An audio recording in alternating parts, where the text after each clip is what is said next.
Well, hello and welcome back to the Biography Channel. Now, in this series, I've previously covered the lives of Abraham and Isaac, and today we're going to look at the life of the last patriarch in that great trio of patriarchs who are often grouped together. That's Jacob, whose name is later changed to Israel. Now, Jacob or Israel was the father of the 12 sons, whose descendants would become the 12 tribes of Israel, the nation that God would choose to work with in particular for the rest of the Old Testament period. Now, Jacob's story is told to us in the second half of the book of Genesis.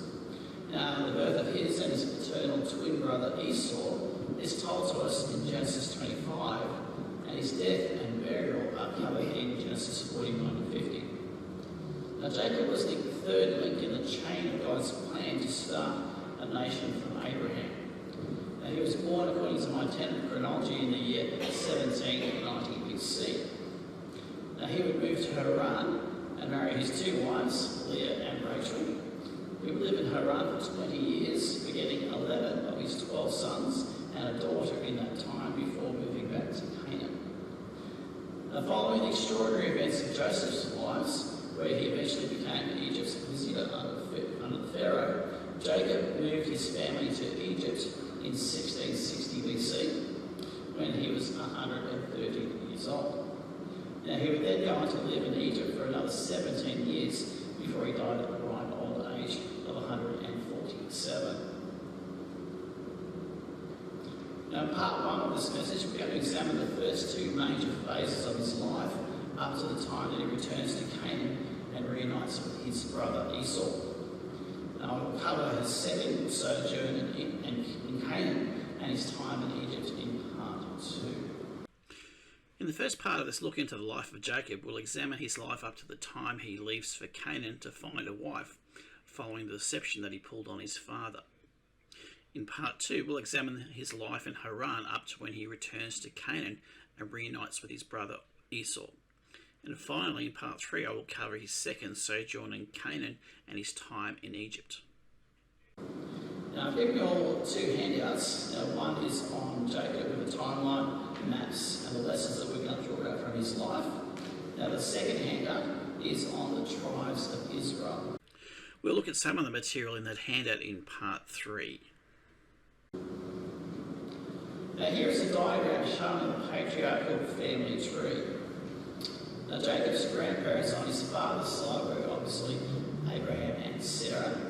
And on his mother's side, his grandparents were Bethuel and Milcah, who lived in Haran. Now, Jacob's parents were Isaac and Rebekah.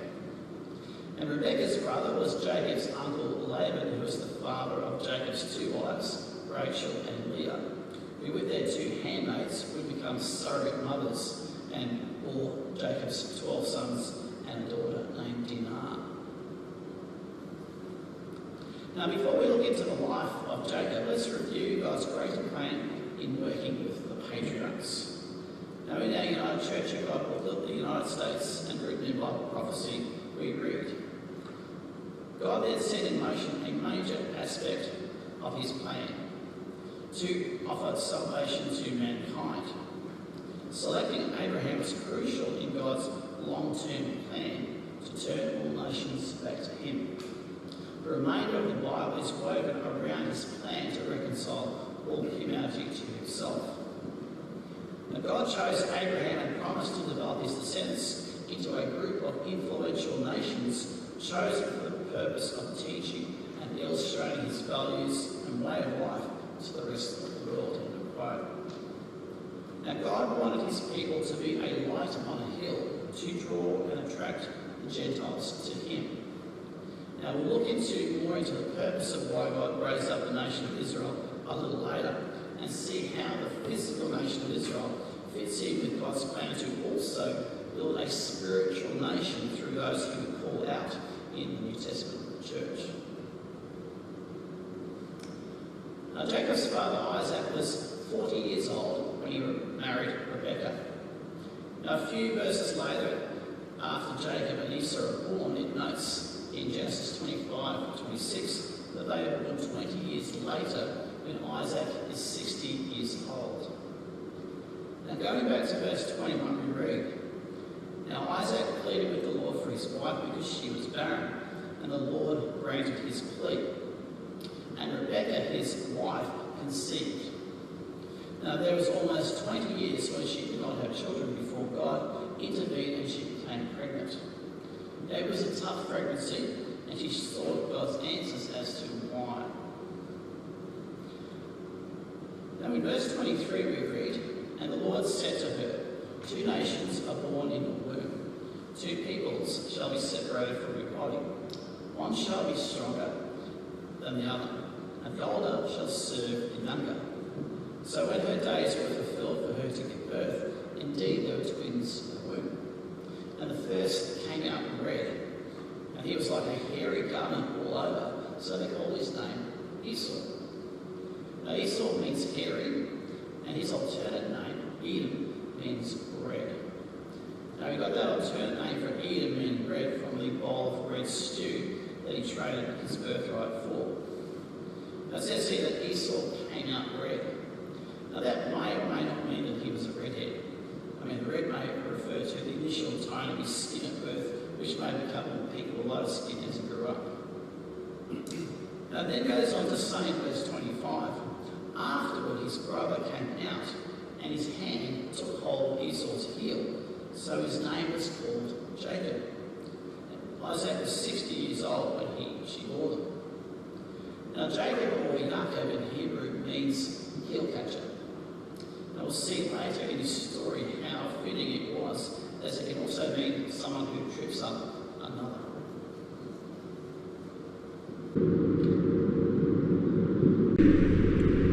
Before the story of Jacob and Esau's birth in Genesis 25, Abraham died after Jacob and Esau were born. Now Abraham died at the ripe old age of 175. Now his son Isaac was born when Abraham was 100. Now Isaac was therefore 75 years old at the time that Abraham died. Now as we just saw, Isaac was 60 years old when Jacob and Esau were born. Now since Abraham dies when Isaac is 75 years old, that means that Jacob and Esau are 15 years old at the time that their grandfather Abraham dies. Now Abraham was buried in the same tomb that he purchased for his wife Sarah in Hebron in the cave of Machpelah, which means a double cave. Now in Genesis 25 we read in verse 27, So the boys grew, and Esau was a skilled hunter, a man of the field. But Jacob was a mild man, dwelling in tents. Now Esau was the outdoors type, while Jacob was generally the indoors scholarly type, though we'll later see that he's well skilled in animal husbandry and business when he is in Haran. Now verse 28 says, And Isaac loved Esau because he ate of his game, but Rebekah loved Jacob. So we see here the seeds of a problem that will climax with the reception regarding who is blessed to become the next patriarch of the household after Isaac dies. We see here each parent having a favourite child. Isaac favours Esau, while Rebekah favours Jacob. Now before the deception over the blessing comes, there's an earlier incident revolving around the birthright or double portion of the inheritance of Isaac after his death. Now prophetically, when we talk about the birthright, we often think of the blessings of national greatness. Now Jacob and Esau are not thinking that long term here. The birthright to them is the double portion of their inheritance from their father Isaac after he dies. Now in Genesis 25, starting from verse 29, we read the following. Now Jacob cooked a stew, and Esau came in from the field, and he was weary. And Esau said to Jacob, Please feed me with that same red stew, for I am weary. Therefore his name was called Edom. But Jacob said, Sell me your birthright as of this day. And Esau said, Look, I'm about to die, so what is this birthright to me? Then Jacob said, Swear to me as of this day. So he swore to him and sold his birthright to Jacob. And Jacob gave Esau bread and stew of lentils. Then he ate and drank, arose and went his way. Thus Esau despised his birthright. Now Esau was more concerned with his immediate need of food and put little value on his father's inheritance, which he would not see for years. Jacob valued it much more. Now no doubt his mother told him about the prophecy that God had shared with her, that Jacob the younger would rule over Esau the older of the paternal twins who came out first. But that said, this was no guarantee of the birthright inheritance, so he took advantage of the time of weakness for Esau when he was very hungry to bargain for the birthright. Now in Jacob's defence, he offered to buy it from Esau. He did steal it from him, and Esau willingly promised it to him for a bowl of red stew with lentils. Now when I spoke on lessons from Abraham, I discussed the reasons to conclude that the family business of the patriarchs was not primarily raising cattle and sheep, which were only a small part of it. Now Abraham moved between 4 key locations on the ridge route that ran down the central highlands from north to south. Now he would move between Shechem, Bethel, Hebron and Beersheba. Now all 4 of the cities Abraham frequented are on the ridge route where there are crossroads, shown here in green, between the Via Maris and the King's Highway. Now apart from meeting Melchizedek and the sacrifice of Isaac, neither Abraham nor Isaac or Jacob spent any time with their business, it seems, in Jerusalem. Now while Jerusalem is on the ridge route, it is not on one of those crossroads between the major highways. Now Isaac, who is now the patriarch of the family after Abraham's death, appears to just concentrate his business in the south between Hebron and Beersheba. Now when Jacob returns from Haran with his wives and sons, he will operate solely from his father's household as a patriarch of his own. Now coming back to Jacob's early years, we find that when a famine hits, Isaac takes Rebekah, Jacob and Esau and the rest of their business entourage to Gerar, which is on the crossroad that goes from Beersheba to Gaza on the coast. Now when I covered lessons from Isaac, we looked at the rocky relationship that Isaac had with the Philistines and how he eventually moved back up to Beersheba. Now the next event that occurs in Isaac's life is when he is old and his eyesight is virtually gone, when he wishes to give Esau the blessing, which meant that Esau would be the patriarch of the family when Isaac dies. Now God had told Rebekah when Jacob and Esau were born that the older son would be under the younger son. Now God had told her that the second born was to receive the blessing of patriarchal authority. Now Isaac, now in his old age, decided to change this and give the blessing to their eldest son, Esau. Now Isaac, who was now virtually blind, asked Esau to hunt for him and bring him some savoury game food, and then Isaac would bless him. Now Rebekah overheard his plan and arranged it so Jacob tricked Isaac into thinking he was his brother. Now Esau was a hairy man, and Jacob knew that Isaac would feel the difference in their skin and know that it was Jacob. So Rebekah put goat skins on his arms and neck and prepared some savoury food for Jacob to take to Isaac.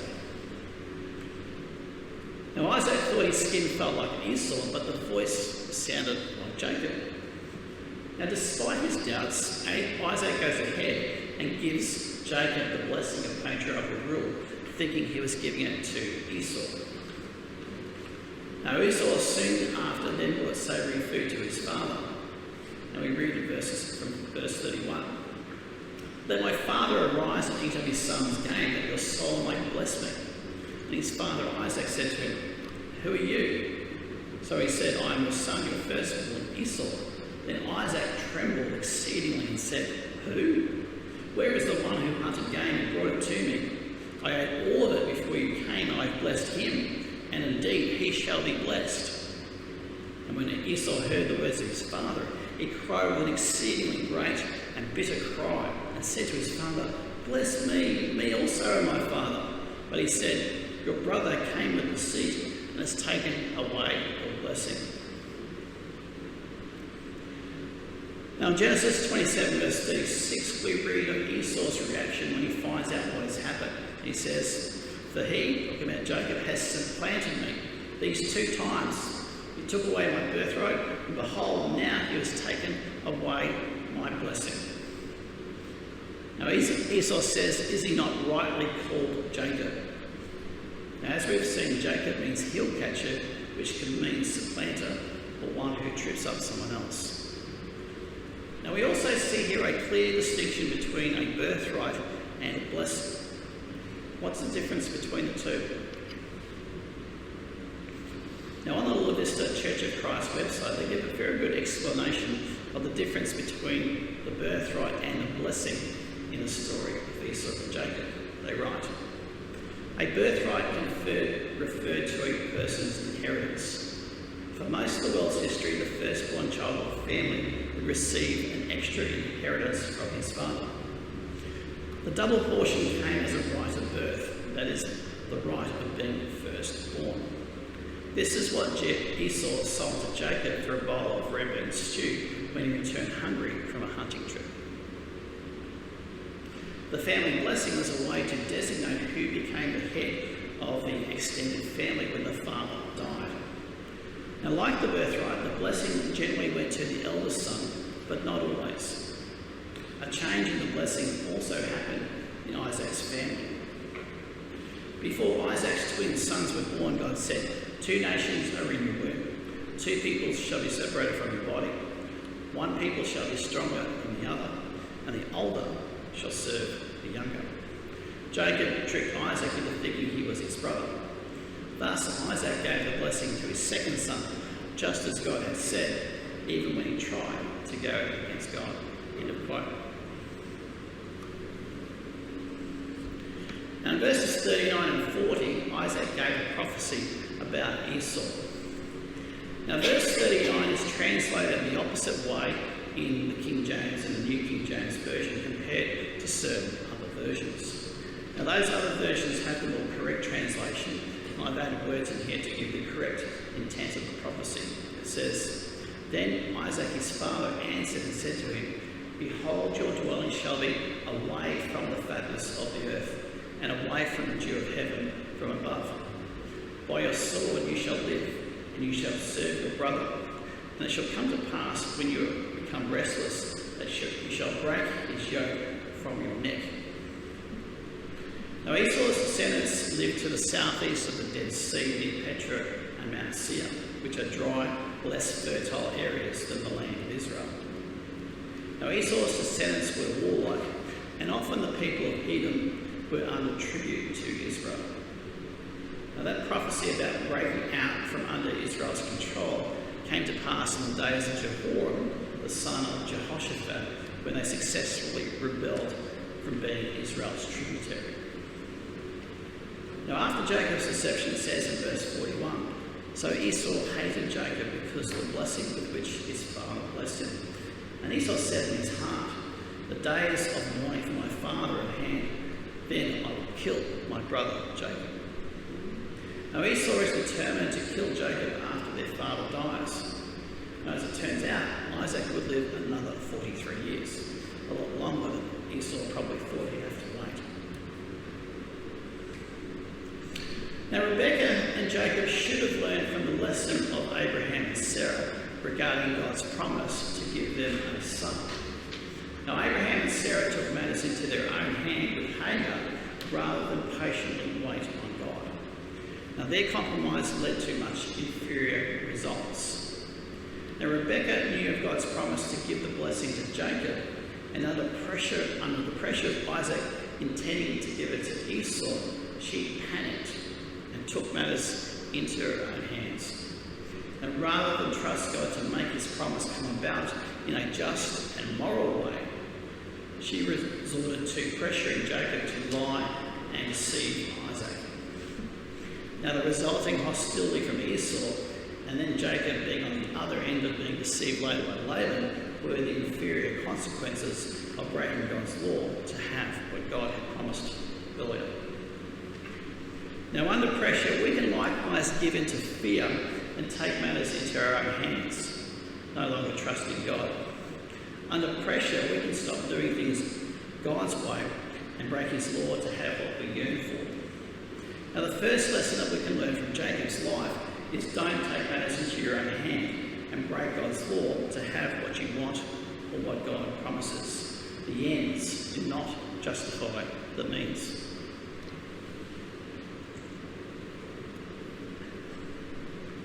Now, Rebekah is now very concerned for Jacob after hearing about Esau's desire to kill him, and arranges to have Jacob sent away for a time until Esau's wrath passes.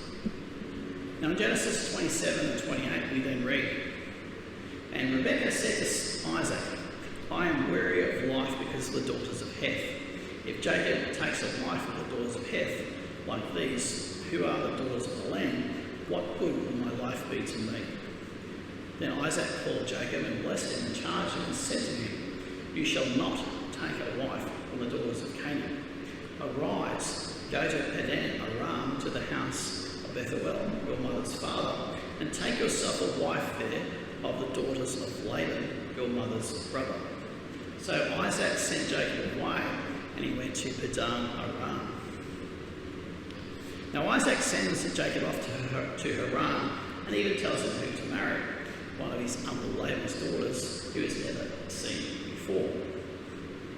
Now Esau heard about what Isaac said to Jacob about not taking a wife from the Canaanites, and knew that his wives displeased Isaac. So he then took another wife, a daughter of his uncle Ishmael.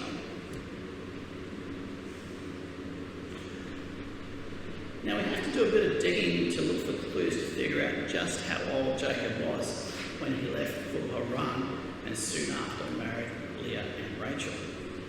We have to work backwards from when Jacob moves to Egypt to gather all the chronological data that we need. Now, first of all, we're told in Genesis 47 verse 9 that Jacob was 130 years old when he moves to Egypt and meets Pharaoh. Now in Genesis 41 and 46, we're told that Joseph was 30 years old when he interpreted Pharaoh's dream and was made vizier over Egypt. Now we're also told in Genesis 45:6 that when Joseph asked his brothers to bring Jacob to Egypt, that 2 of the 7 years of famine have passed. Now prior to that, we know from Joseph's interpretation of the dream that there were 7 years of plenty that preceded that. So if Joseph was 30 years old at the beginning of the 7 years of plenty, and we add 2 years of famine, we know that Joseph was 39 years old when his father moved to Egypt. So now if we subtract from Jacob's age of 130 when he moved to Egypt, Joseph's age of 39 at the time, we see that Jacob was 91 years old when he gave birth to, when he had Joseph. Now Genesis 31:41 tells us that Jacob was 20 years in Haran, which comprised the 14 years that he worked for his 2 wives, and another 6 years for the flocks that he acquired. Now Genesis 30:25 tells us that just after Joseph was born, that Jacob asked formal permission to leave. Now Laban convinces him to stay on longer, offering him flocks in return, which we saw before he worked 6 years for. Now this very strongly implies that Joseph was born at the end of his 14 years of dowry service when he starts his extra 6 years. Now we saw before that Jacob was 91 years old when Joseph was born. So Joseph appears to have been born 14 years after Jacob left for Haran. So if we now subtract those 14 years from 91, we come to the extraordinary conclusion that Jacob was single and a surprisingly old age of 77 years old when he left for Haran and got married. Now within 20 years, he'll go from being single at age 77 to having 2 wives, 2 concubines, and giving birth to an entire football team. I guess there's hope in there for some of us older bachelors. Now we saw previously when I spoke about Abraham and Isaac that there was a large entourage that accompanied the patriarchs, such as the 300 plus servants born in Abraham's household that went with Abraham to rescue Lot. Now, most of these would have originally come from the patriarch's original homeland in and around Haran. Now, Abraham's chief servant, Eliezer, is noted as being from Damascus. Now, amongst all of Isaac's servants, there presumably would have been a number of attractive women that Jacob could have potentially married, yet he is still single at 77 years old. And remember too that Isaac was 40 years old when Abraham sent his servant away to find a wife for him. Now, it's highly likely that Isaac and Jacob not marrying from any of their female servants of their entourage may have to do with what was culturally acceptable at the time. They would have considered themselves a noble family and desired their children to marry those of another noble family. It kind of seems that the servants were off limits when it came to marriage, with them preferring to marry within their own extended noble family back in Haran, rather than anything available to single women of their business entourage. Now, since Jacob was 77 when he left for Haran in Padan Aram, this means that Isaac was 137 years old when Jacob tricks Isaac into giving him a blessing. Now, Isaac would then be 157 years old upon his return. Now we come to a pivotal moment in Jacob's life, what would be a spiritual turning point. Now, Jacob travels from Beersheba on his way up to Haran. Now, along the way, he stops at a place that up to this point in time is called Luz, but will receive a new name from Jacob after a vision that he has in his sleep. Now, he dreams about seeing a stairway to heaven, not to be confused with the Led Zeppelin song, which has nothing to do with it. Now, Jacob sees angels going up and down, and the Lord standing above it. Now, God then speaks to him and says, I am the Lord God of Abraham your father, and the God of Isaac. The land on which you lie I will give to you and your descendants. And your seed shall be like the dust of the earth, and you shall spread abroad to the west, to the east, to the north, and to the south. And in you and in your seed shall all the families of the earth be blessed. Behold, I am with you, and I will keep you wherever you go, and will bring you back to this land, for I will not leave you until I have done what I have spoken to you. Now, just as he did with Abraham, God promises to make his descendants as the dust of the earth and give him the land of Canaan. Now, he promises that they will spread abroad, implying spreading further beyond the land of Canaan in all directions, and his seed shall be a blessing to all the nations of the world. And God then promises to protect him and bring him alive back to the land of Canaan.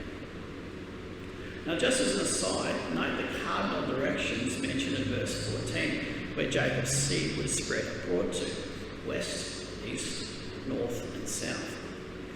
Now, we'll look further into where the descendants of Jacob migrate to in part 2, but it's interesting to note how those cardinal directions match the chronological expansion of the British Empire: west to America and the Caribbean, east to India, then north to Canada, and then south to Australia, New Zealand, and South Africa. And then Jacob awoke from his sleep and said, surely the Lord is in this place, and I didn't know it. This is none other than the house of God. And he called the name of that place Bethel, and Bethel means house of God. Then Jacob made a vow, saying, if God will be with me and keep me in this way that I'm going, and give me bread to eat and clothing to put on, so that I come back to my father's house in peace, then the Lord shall be my God. And this stone which I've set up as a pillar shall be God's house. And of all that you give to me, I will surely give a tenth to you. Now notice in Jacob's vow the word if. He says, if God will be with me and bring me back, then the Lord will be my God, and I will give a tenth or tithe to him. He makes this conditional vow. Now, it's not ideal, but it's a good starting point in the right direction. Now, he then anoints the stone he uses a pillow with oil. Now, legend has it that this stone was in the possession of Jeremiah, and he took it with one of Zedekiah's daughters to Ireland, that this stone became a stone of scone that was fitted into the coronation chair that all the British monarchs have been coronated upon.